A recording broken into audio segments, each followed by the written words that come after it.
Hello guys, ഇന്നത്തെ നമ്മുടെ video കൊച്ചുമക്കളെ വളർത്തുന്ന എല്ലാ പേരൻസിനും അതുപോലെ തന്നെ അവരെയൊക്കെയും കൈകാര്യം ചെയ്യുന്ന ടീച്ചേഴ്സിനും വേണ്ടിയുള്ളതാണ്. മനുഷ്യൻ്റെ ആയുസ്സിലെ ഈ 1-ാം വയസ്സ് തൊട്ട് 20-ാം വയസ്സ് വരെയുള്ള സമയം എന്ന് പറയുന്നത് ഭയങ്കര ക്രൂഷ്യൽ ടൈമാണ്. ആ ഒരു വ്യക്തിയുടെ ബിഹേവിയറിനെയും ക്യാരക്ടറിനെയും ഒക്കെയും ഡെവലപ്പ് ആകുന്ന ഒരു പർട്ടിക്കുലർ സമയം ആയതുകൊണ്ട് തന്നെ ഈ ഒരു സമയം, ഈ കാലഘട്ടം എന്ന് പറയുന്നത് ഭയങ്കര അധികം സൂക്ഷിച്ച് കൈകാര്യം ചെയ്യേണ്ട ഒരു കാലഘട്ടമാണ്. കാരണം എന്താണെന്ന് വെച്ചാൽ ഈ സമയത്താണ് നമ്മുടെ ബ്രെയിനിൽ നമ്മുടെ ബിഹേവിയറിനെയും ക്യാരക്ടറിനെയും ഒക്കെയും ഡിറ്റർമൈൻ ചെയ്യുന്ന ന്യൂറൽ സർക്യൂട്ട്സുകൾ ഫോം ചെയ്യുന്നത്. സോ നമ്മൾ എക്സിബിറ്റ് ചെയ്യുന്ന ഓരോ സ്വഭാവങ്ങളും അതുപോലെ തന്നെ നമ്മളുടെ ക്യാരക്ടറിസ്റ്റിക്സും എല്ലാം ഇതുപോലെ ഉണ്ടാകുന്ന സർക്യൂട്ട്സിൽ നിന്ന് വരുന്നതാണ്. സോ ഇതൊക്കെ നമ്മുടെയൊക്കെ ജീവിതത്തിൽ ഉണ്ടാകുന്ന എക്സ്പീരിയൻസിൽ നിന്ന് ഡെവലപ്പായി വരുന്നതാണ്. സോ നമ്മൾ നല്ല രീതിയിലുള്ള എക്സ്പീരിയൻസുകൾ ഇവർക്ക് കൊടുത്തില്ല എങ്കിൽ ഈ സർക്യൂട്ട്സിൻ്റെ ഒക്കെ ഫോർമേഷൻ ഏറ്റവും വേഴ്സ്റ്റ് ആയിട്ടുള്ള രീതിയിൽ നടക്കാം. അങ്ങനെ ഒരു വേഴ്സ്റ്റ് ബീയിങ് ആയിട്ട് തന്നെ അവർക്ക് മാറാൻ കഴിയും. ഒരു ഹ്യൂമൻ ബീയിങ് ജനിച്ചു കഴിയുമ്പം അതൊരു പ്യുവർ ബീയിങ് ആണ്. അതിൻ്റെ ബ്രെയിനൊക്കെയും പ്യുവറാണ്. പിന്നീട് അതിന് കിട്ടുന്ന എക്സ്പീരിയൻസുകളും ചുറ്റുപാടുകളും ഒക്കെ അനുസരിച്ചാണ് ഒരു വ്യക്തി എന്ന രീതിയിൽ അത് വളർന്നു വരുന്നത്. ഞാൻ ആദ്യം പറഞ്ഞതുപോലെ ഈ ആദ്യത്തെ 1 to 20 years എന്ന് പറയുന്നത് it's A very crucial time. അവരുടെ ബ്രെയിൻ ഡെവലപ്മെൻറ്റും ഒക്കെയും പിന്നെ ധാരാളം എക്സ്പീരിയൻസുകളൊക്കെ കിട്ടി വളർന്നുകൊണ്ടിരിക്കുന്ന സമയമായതുകൊണ്ട് ഈ സമയത്തെ അവരുടെ വളർച്ച വളരെയധികം ഇമ്പോർട്ടൻ്റ് ആണ്. അത് ഏറ്റവും കൂടുതൽ കൈകാര്യം ചെയ്യുന്നത് ടീച്ചേഴ്സും അതുപോലെ തന്നെ പേരൻസും ആയതുകൊണ്ടാണ് ഈ വീഡിയോ അവർക്ക് വേണ്ടി സ്പെഷ്യലി ഡെഡിക്കേറ്റ് ചെയ്തിരിക്കുന്നത്. കാരണം മിക്കവാറും കേസസിൽ ഉണ്ടാകുന്നത് പോലെ തന്നെ ഇവരുടെ കൈകളിൽ നിന്നുണ്ടാകുന്ന കൈമോശങ്ങളാണ് ഏറ്റവും കൂടുതൽ ആസ് എ പേഴ്സൺ പല വ്യക്തികളും അവരുടെ ലൈഫിൽ പല മെൻ്റൽ ഹെൽത്ത് ഇഷ്യൂസ് അല്ലെങ്കിൽ ബിഹേവിയറൽ ഇഷ്യൂസ് അനുഭവിക്കാൻ കാരണം. ഇതിപ്പോൾ ഞാനിത് പറയുമ്പോൾ ആൾക്കാർ ഇതിനെ എങ്ങനെ അക്സെപ്റ്റ് ചെയ്യുമെന്ന് എനിക്കറിയത്തില്ല, but this is the truth. So brain സർക്യൂട്ട്സുകൾ ഫോം ചെയ്യുന്ന സമയത്ത് നമ്മളെ കൊണ്ട് കഴിയുന്ന ഹെൽപ്പ് ചെയ്യാൻ പറ്റുമെങ്കിൽ, ഒരു വ്യക്തിക്ക് നല്ല രീതിയിൽ ഇവോൾവ് ചെയ്ത് വരാൻ പറ്റുമെങ്കിൽ അതിനേക്കാളും വലിയൊരു ഹെൽപ്പ് ഇല്ലല്ലോ. സോ നമ്മളെ സൊസൈറ്റിയിലെ ടീച്ചേഴ്സിനും അതുപോലെ തന്നെ പേരൻസിനും വളരെയധികം വലിയ വാല്യൂ ആണ് കൊടുത്തിരിക്കുന്നത്. കാരണം ഒരു മനുഷ്യനെ മനുഷ്യനാക്കി തീർക്കാൻ ഉള്ള വലിയൊരു ഉത്തരവാദിത്വമാണ് ഈ 2 കാറ്റഗറിയുടെ കയ്യിലിരിക്കുന്നത്. അല്ലാതെ ഒരു ഡിഗ്രി സർട്ടിഫിക്കറ്റ് എടുത്തത് കൊണ്ട് ഒരാൾ ഒരിക്കലും ടീച്ചർ ആകുന്നില്ല. അതുപോലെ തന്നെ പെട്ടെന്ന് കല്യാണം കഴിച്ച് കുട്ടികളായതുകൊണ്ട് ഒരാൾക്ക് നല്ലൊരു പേരൻ്റ് ആകാൻ കഴിയണമെന്നില്ല.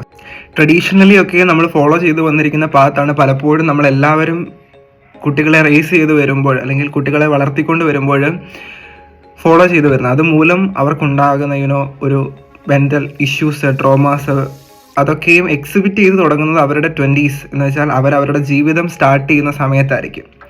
So if these circuits are not properly formed, ഇത് ഫോം ചെയ്തില്ല എങ്കിൽ അവരവരുടെ ജീവിതത്തിൽ സ്റ്റാർട്ട് ചെയ്യുമ്പം പല വിധത്തിലുള്ള ഇഷ്യൂസ് എന്ന് വെച്ചാൽ സ്റ്റേജ് ഫിയർ, പിന്നെ പ്രോബ്ലം സോൾവിങ് കപ്പാസിറ്റി പോകുന്നു, അതുപോലെ തന്നെ അവരെ കൊണ്ട് തന്നെ ഒന്നിനും കൊള്ളത്തില്ലെന്നുള്ള തോന്നല്, ഇങ്ങനെയുള്ള ധാരാളം പ്രശ്നങ്ങൾ അവരുടെ ജീവിതത്തിൽ ഒന്നിനൊന്ന് പുറകെ ഇങ്ങനെ ഉണ്ടായിക്കൊണ്ടേയിരിക്കും. ഈ ഡെവലപ്മെന്റൽ ടൈം എന്ന് പറയുന്നത്, സോ 1 to 20 ഈ ഒരു ഡെവലപ്മെന്റൽ ടൈം എന്ന് പറയുന്നത് ഇറ്റ്സ് എ ക്രൂഷ്യൽ ടൈം. അതുപോലെ തന്നെ അതിനെ ഭയങ്കര ശ്രദ്ധയോടുകൂടെ കൊണ്ടുപോകേണ്ട ഒരു സമയം കൂടാണ്. ഇതിൽ ഏറ്റവും പ്രശ്നം ഉണ്ടാക്കുന്ന ഒരു കാര്യമാണ് പേരൻസ് ആയിക്കോട്ടെ ടീച്ചേഴ്സ് ആയിക്കോട്ടെ, ഇപ്പോൾ സ്റ്റുഡൻസിൻ്റെ ആണെങ്കിലും കുട്ടികളുടെ ആണെങ്കിലും അവരുടെ പക്ഷത്തു നിന്ന് ഭയങ്കര പെർഫെക്ഷനിസവും അതുപോലെ തന്നെ എക്സലൻസും പ്രതീക്ഷിക്കുന്നു. ഈവൻ ഒരു 40-45 വയസ്സായ ആളാണെങ്കിൽ പോലും അങ്ങേരുടെ ജീവിതത്തിലും തെറ്റുകുറ്റങ്ങൾ നടക്കുന്നുണ്ടായിരിക്കും അല്ലേ. എപ്പോഴും ഒരാൾക്ക് എന്നും പെർഫെക്റ്റ് ആയിട്ടും എക്സലൻ്റ് ആയിട്ടും ജീവിക്കണമെന്ന് പറ്റുകയില്ല. സോ ഈ 40-45 വയസ്സായിട്ടും ഒരു മനുഷ്യൻ്റെ ജീവിതത്തിൽ നടക്കാൻ പറ്റാത്തൊരു കാര്യമാണ് ഈ ഇത്രയും പോകുന്ന പിള്ളേരുടെ അടുത്തുനിന്ന് എന്ത് ചെയ്യുന്നത്, ഉണ്ടാകുവാൻ ആഗ്രഹിക്കുന്നത്. സോ ഇതിപ്പോൾ ഞാൻ പറഞ്ഞപ്പോൾ തന്നെ എല്ലാവരും ചിന്തിച്ച് കാണും, അപ്പം കുട്ടികളിൽ നല്ലൊരു ഔട്ട്പുട്ട് ലഭിക്കുകയല്ലായിരുന്നോ ലക്ഷ്യമെന്ന്. സോ അവരിപ്പം തെറ്റ് ചെയ്യുമ്പോൾ എങ്ങനെയാണ് പിന്നെ അവരെ ഡീൽ ചെയ്യാനുള്ളൊരു യൂഷ്വൽ ക്വസ്റ്റ്യൻ വരും. അപ്പം പൊതുവേ നമ്മുടെ നാടുകളിൽ, പ്രത്യേകിച്ച് നമ്മുടെ നാട്ടിൽ, കുട്ടികൾ എന്നതിലൊക്കെ തെറ്റ് ചെയ്താൽ അവരെ ശിക്ഷിക്കും. It's needed. ബട്ട് അതിൻ്റെ കൂട്ടത്തിൽ ചില വാക്കുകളിലൂടെ നമ്മൾ ബോണസായിട്ട് കൊടുക്കാറുണ്ടില്ലേ.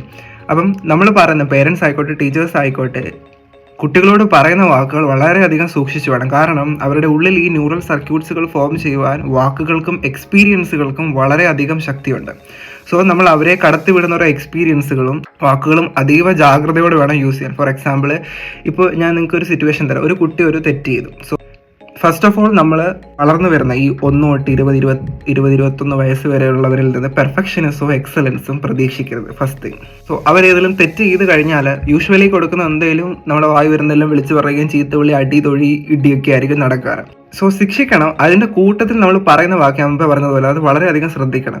നിന്നെക്കൊണ്ട് ഒരു കാശിനും കൊള്ളത്തില്ല, ഇനി നന്നാകുകയില്ല, ഇങ്ങനെയൊക്കെയുള്ള വാക്കുകൾ അവരുടെ ഹൃദയത്തിൽ ആഴത്തിൽ അവരങ്ങനെയാണെന്ന് അവർ വിശ്വസിക്കുകയും ചെയ്യും. അങ്ങനെ ഒരു പുതിയ ന്യൂറൽ സർക്യൂട്ട് അവിടെ ഫോം ചെയ്യുകയാണ്. സോ ആ ന്യൂറൽ സർക്യൂട്ട് ആണ് ഫോർ എക്സാമ്പിൾ എന്തെങ്കിലുമൊക്കെ ചെയ്യാൻ പോകുമ്പോൾ ഞാനിത് ചെയ്താൽ ശരിയാകില്ല, കാരണം ഞാൻ കേട്ട് വളർന്ന എൻ്റെ എക്സ്പീരിയൻസുകൾ പറയുന്നത് ഞാൻ എന്നാ ചെയ്താലും കൊള്ളുകയില്ലായിരിക്കും എന്നാണ്. സോ അങ്ങനെ ഒരു ന്യൂറൽ സർക്യൂട്ട് ആ കൊച്ചിൻ്റെ ബ്രെയിനിൽ ഉത്ഭവിക്കുകയാണ്. സോ ഇത് ചിലപ്പം കുട്ടികൾ, ഫോർ എക്സാമ്പിൾ ചില വീട്ടുകളിലെ കുട്ടികളൊക്കെ ഹൈപ്പർ ആക്റ്റീവ് ആയിരിക്കും. അവർ പേരൻസ് ഒക്കെ ഇരുന്ന് സംസാരിക്കുക, അല്ലെങ്കിൽ വലിയവരിരുന്ന് സംസാരിക്കുമ്പോൾ അവർ അതിൻ്റെ ഇടയ്ക്കുള്ള അഭിപ്രായം പറയാൻ വരും. ഈ അഭിപ്രായം പറയാൻ വരുമ്പോൾ അവരെ ഡീൽ ചെയ്യേണ്ട മെക്കാനിസം വളരെയധികം ഇമ്പോർട്ടൻ്റ് ആണ്. കാരണം അവർക്ക് നല്ല കമ്മ്യൂണിക്കേഷൻ സ്കിൽസ് കാണും. പലപ്പോഴും അതിനെ ഡീൽ ചെയ്യുന്നത് എങ്ങനെയാണെന്ന് വെച്ചാൽ, നീ മിണ്ടാണ്ടിരിക്കും, നീ ഇപ്പോൾ ഇതിനകത്ത് അഭിപ്രായം പറയാൻ നീ ആരായിട്ടില്ല, മീൻസ് നിന്റെ അഭിപ്രായങ്ങളൊന്നും ഇവിടെ ശരിയാകത്തില്ലെന്ന് പറഞ്ഞ് ഓടിച്ചു വിടുകയാണ് പലപ്പോഴും പതിവ്.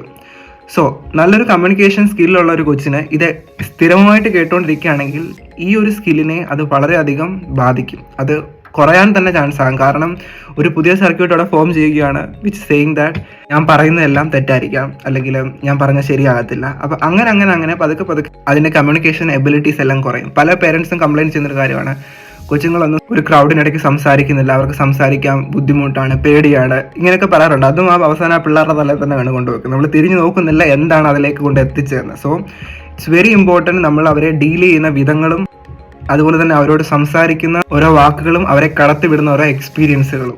സോ അതുകൊണ്ടൊക്കെ തന്നെയാണ് ഈ രണ്ട് ഡ്യൂട്ടി എന്ന് വെച്ചാൽ ടീച്ചിങ് അതുപോലെ തന്നെ പേരൻറ്റിങ് എന്ന് പറയുന്ന ഈ രണ്ട് ഡ്യൂട്ടീസ് വളരെ ഇമ്പോർട്ടൻറ്റും അതുപോലെ തന്നെ ഇച്ചിരി കഷ്ടപ്പാടുള്ളതാണെന്ന് പറയുന്നത്. ബിക്കോസ് ഞാൻ മുമ്പേ പറഞ്ഞ ന്യൂറൽ സർക്യൂട്ട്, ഏതെങ്കിലും ഒരു ന്യൂറൽ സർക്യൂട്ട് ഫോം ചെയ്ത് കഴിഞ്ഞാൽ പിന്നെ ആ ന്യൂറൽ സർക്യൂട്ടുകളെ നമുക്ക് ഡിസ്ട്രോയ് ചെയ്യാൻ പറ്റത്തില്ല. It will be there forever. So it's very important പേരൻസും അതുപോലെ തന്നെ ടീച്ചേഴ്സും വളരെയധികം ശ്രദ്ധിക്കുക നിങ്ങളുടെ വാക്കുകളെ കുട്ടികളോട് പറയുന്നത്. ഒരുപക്ഷെ നിങ്ങളുടെ ക്ലാസ്സിൽ ആ ഒരു പർട്ടിക്കുലർ സ്റ്റുഡൻറ്റ് അത്ര വലിയ എക്സലൻ്റ് ഒന്നും ആയിരിക്കില്ല, ബട്ട് നമ്മുടെ വാക്കുകൾക്കും നമ്മൾ അവർക്ക് കൊടുക്കുന്ന എക്സ്പീരിയൻസുകൾക്കും അവരെ നാളെ പലതും ആക്കി തീർക്കാൻ പറ്റുമായിരിക്കും. So very much careful about that. ഇനിയും എന്നെ കേൾക്കുന്ന നിങ്ങൾക്ക് ഇതുപോലെ എന്തെങ്കിലും ഒരു നെഗറ്റീവ് സർക്യൂട്ട്സ് ഉള്ളിലുണ്ടെങ്കിൽ, ഞാൻ നേരത്തെ പറഞ്ഞു ഈ സർക്യൂട്ടുകളെ നമുക്ക് ഒരിക്കലും നശിപ്പിക്കാൻ കഴിയത്തില്ല. ഫോർ എക്സാമ്പിൾ നിങ്ങളുടെ ജീവിതത്തിൽ നടന്ന എന്തെങ്കിലും ബാഡ് എക്സ്പീരിയൻസോ പേരൻസിൽ നിന്നോ ടീച്ചേഴ്സിൽ നിന്നോ ഫ്രണ്ട്സിൽ നിന്നോ കൊളീഗ്സിൽ എവിടെ നിന്നൊക്കെയോ കിട്ടിയ എന്തെങ്കിലും ഒരു ബാഡ് സർക്യൂട്ട് നിങ്ങളുടെ ജീവിതത്തിലുണ്ട്. ഫോർ എക്സാമ്പിൾ സ്റ്റേജ് ഫിയർ എന്ന് പറയുന്ന ഒരു കാര്യം നിങ്ങളുടെ ഉള്ളിലുണ്ടെങ്കിൽ, so suppose this is the circuit, ഇതിനെ എന്തായാലും നിങ്ങൾക്ക് മാറ്റിക്കളയാൻ പറ്റത്തില്ല, ബട്ട് നിങ്ങൾക്ക് ഒരു പുതിയ സർക്യൂട്ടിനെ ഫോം ചെയ്യാൻ പറ്റും. ഈ പുതിയ സർക്യൂട്ട് എന്ന് പറഞ്ഞാൽ ഓൾറെഡി എക്സിസ്റ്റിംഗ് സർക്യൂട്ടിനേക്കാളും വളരെ വീക്കായിരിക്കും. ഫോർ എക്സാമ്പിൾ ഞാനിപ്പം സ്റ്റേജ് ഫിയർ ഉള്ളൊരു വ്യക്തിയാണ്. അപ്പം എനിക്ക് മനസ്സിലായി എൻ്റെ ഉള്ളിൽ ഇതുണ്ട്, സോ എനിക്കിതിനെ മാറ്റിയെടുക്കണമെങ്കിൽ ഞാൻ ആദ്യം തീരുമാനിക്കണം, എനിക്ക് സംസാരിക്കാൻ കിട്ടുന്ന അവസരങ്ങളെ ഞാൻ യൂട്ടിലൈസ് ചെയ്യുമെന്ന് പറഞ്ഞൊരു പുതിയ തീരുമാനം എടുത്തു. ഇനിയും ഇത് നമ്മുടെ കംഫോർട്ട് സോണിൽ നിന്ന് വെളിയിൽ ചാടിയൊരു അവസരമാണ്. സോ ഇതിനെ നമ്മൾ സ്ട്രെങ്തൻ ചെയ്യാൻ പറ്റും. നിരന്തരമായിട്ട് ഈ ഒരു സർക്യൂട്ടിനോട് സ്റ്റിക്ക് ചെയ്ത് നിന്ന് നമുക്ക് ഈ സർക്യൂട്ടിനെ ഇതിനേക്കാളും സ്ട്രോങ്ങർ ആക്കാൻ പറ്റും.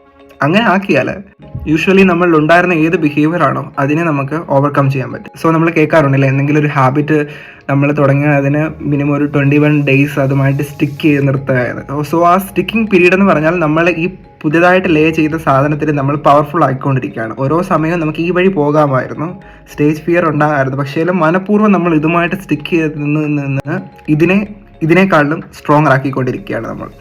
അങ്ങനെ നമുക്ക് ഓൾറെഡി നമ്മളുടെ പൂർവ്വകാലത്തിൽ ഉണ്ടായ ആ സർക്യൂട്ടിനെ ലെസ് പവർഫുൾ ആക്കിക്കൊണ്ട് നമുക്ക് നമ്മുടെ ജീവിതത്തിൽ പുതിയ സർക്യൂട്ടുകളെ ഉണ്ടാക്കാൻ പറ്റും. ഇത് നിങ്ങളുടെ ജീവിതത്തിലെ ഏത് കാര്യത്തിലും അപ്ലൈ ചെയ്യാൻ പറ്റും കേട്ടോ. നിങ്ങൾക്ക് എന്തൊക്കെ തരത്തിലുള്ള അഡിക്ഷൻസോ ബിഹേവിയർ പ്രോബ്ലം, സോ ചില കാര്യങ്ങൾ നമ്മൾ തന്നെ ഇതുപോലൊക്കെ ചെയ്താൽ മാറണമെന്നില്ല. കാരണം ഡീപ്പ് ട്രോമാസ് ഒക്കെ ആണെങ്കിൽ, നമ്മുടെയൊക്കെ പൂർവ്വ സമയത്തൊക്കെ നടന്ന ഡീപ്പ് ട്രോമാസ് ഒക്കെ ആണെങ്കിൽ അതിന് എപ്പോഴും ഒരു മെഡിക്കൽ അസിസ്റ്റൻസ് എപ്പോഴും നല്ലതാണ്. അതിനുവേണ്ടിയാണ് പലപ്പോഴും സൈക്കോളജിസ്റ്റിനെയൊക്കെ നമ്മൾ കൺസൾട്ട് ചെയ്ത് ലൈഫ് കുറച്ചുകൂടെ ബെറ്റർ ആക്കുന്നത്. Not psychologist, not psychiatrist. Okay, so അപ്പോൾ അങ്ങനെയൊക്കെയുള്ള ബുദ്ധിമുട്ടുകളോ പ്രയാസങ്ങളോ ഒക്കെ നിങ്ങളുടെ ജീവിതത്തിലുണ്ടെങ്കിൽ അതും ഒരു ബെറ്റർ ഓപ്ഷൻ തന്നെയാണ്. പിന്നെ ഞാൻ തിരിച്ചു വരുന്നു, പേരൻസ് ആൻഡ് ടീച്ചേഴ്സ് ഇങ്ങനെയുള്ള അവസരങ്ങളിലോട്ട് പോകാതെ വണ്ണം വളരെയധികം നിങ്ങൾ സൂക്ഷിക്കേണ്ടതാണ്. കാരണം ഒരു കുട്ടി ഈ ഭൂമിയിലോട്ട് വന്ന് ആദ്യം വീഴുന്ന കൈകളെന്ന് പറയുന്നത് നിങ്ങളുടെ കരങ്ങളിലോട്ടാണ്. So you have to be very much careful about that. പിന്നീട് അവരെ ഒരു സൈക്കോളജിസ്റ്റിൻ്റെ അടുത്തോ അല്ലെങ്കിൽ ഒരു മെഡിക്കൽ കെയർ യൂണിറ്റിൻ്റെ അടുത്തോ വിട്ട്